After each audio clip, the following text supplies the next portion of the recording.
Di era sekarang, perkembangan AI sangat pesat dan membantu mahasiswa dalam mengerjakan tugas dengan lebih cepat dan juga mudah.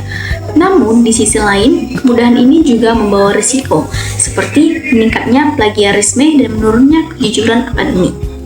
Oleh karena itu, pentingnya bagi kita untuk tetap menjaga amanah dalam proses belajar. Pengertian amanah dan juga jujur. Amanah adalah tanggung jawab yang harus dijaga dan dilaksanakan dengan baik.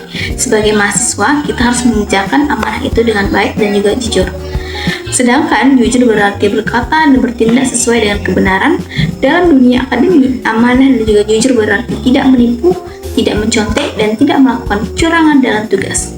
Plagiarisme di era AI bisa terjadi dalam berbagai bentuk seperti mengambil karya orang lain tanpa mencantumkan sumber.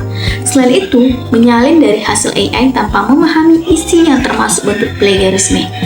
Jika seseorang itu mengaku itu sebagai hasil pemikirannya sendiri, maka itu jelas-jelas melanggar etika akademik.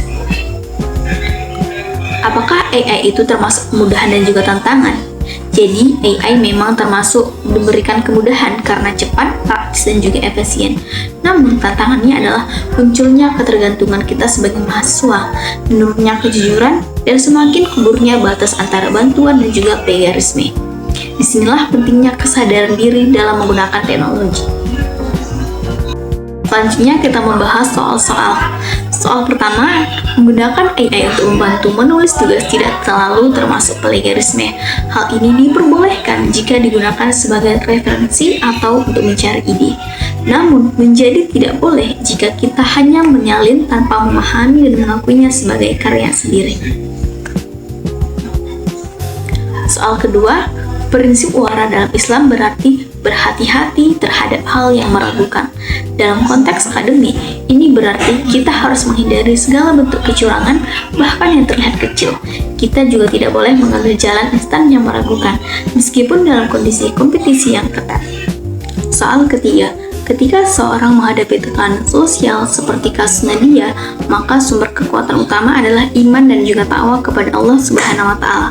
Kita harus sadar bahwa Allah selalu melihat apa yang kita lakukan. Selain itu, niat belajar harus diluruskan, bukan hanya untuk nilai, tetapi untuk ilmu dan juga bermanfaat. Soal nomor 4, kebiasaan curang yang di bangku kuliah akan berdampak jangka panjang. Seorang bisa kehilangan kompetisi karena tidak benar-benar belajar. Selain itu, kepercayaan dari orang lain juga bisa hilang. Dalam profesi seperti dokter atau insinyur, hal ini bisa berakibat fatal dan merugikan banyak orang. Jadi kesimpulannya adalah, mari kita batasi ya. Kesimpulan dari pembahasan ini, kita bisa memahami bahwa AI hanyalah alat bantu, bukan pengganti usaha. Amanah dan kejujuran harus tetap dijaga dalam kondisi apapun. Plagiarisme bukan hanya pelanggaran akademik, tetapi juga bisa merusak masa depan. Karena itu, integritas jauh lebih penting daripada sekedar nilai. Wassalamualaikum warahmatullahi wabarakatuh.